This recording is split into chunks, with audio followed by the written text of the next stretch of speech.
Les émissions s'enchaînent et ne se ressemblent pas, dans N'oubliez pas les paroles. Ce dimanche 30 juillet 2023, un candidat s'est retrouvé en difficulté dès le début de l'émission. Nagui n'a pas pu s'empêcher de relever.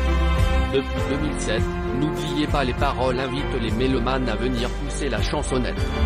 Que ce soit pour une seule émission ou pour plusieurs, les candidats peuvent ainsi vivre leur moment de gloire, entourés de musiciens confirmés. En chef d'orchestre, Nagui ne se contente pas de présenter les différentes chansons. Il rebondit aussi sur les anecdotes et les confidences des candidats pour amuser la galerie. Et quand il n'y en a pas, il dévoile ses échanges embarrassants avec le reste de l'équipe. Du tout en un, l'émission réserve aussi de belles surprises.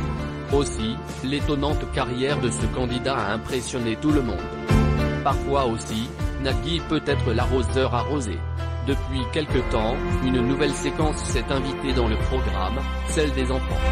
Ils sont quelques-uns à venir donner des cadeaux à Nagui, et le plus souvent, ce sont des dessins. Des petites attentions qui peuvent émouvoir le présentateur. Nagui a halluciné en entendant le candidat chanter. Depuis quelques jours, c'est Étienne qui tient fermement le micro d'argent.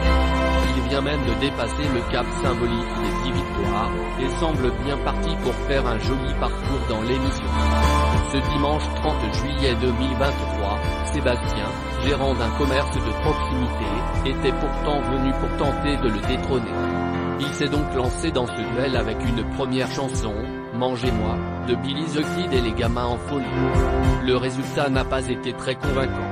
Tout au long du morceau, Magali Ripoll a dû guider le candidat pour qu'il reste en rythme. Du bout des lèvres, Sébastien a bégayé quelques paroles avant de s'arrêter net quand la chanson s'est terminée. C'est une catastrophe. On est d'accord? J'ai halluciné, a plaisanté Nagui, très surpris par cette entrée en matière. On ne peut pas connaître toutes les chansons par cœur, et le stress y joue aussi pour beaucoup.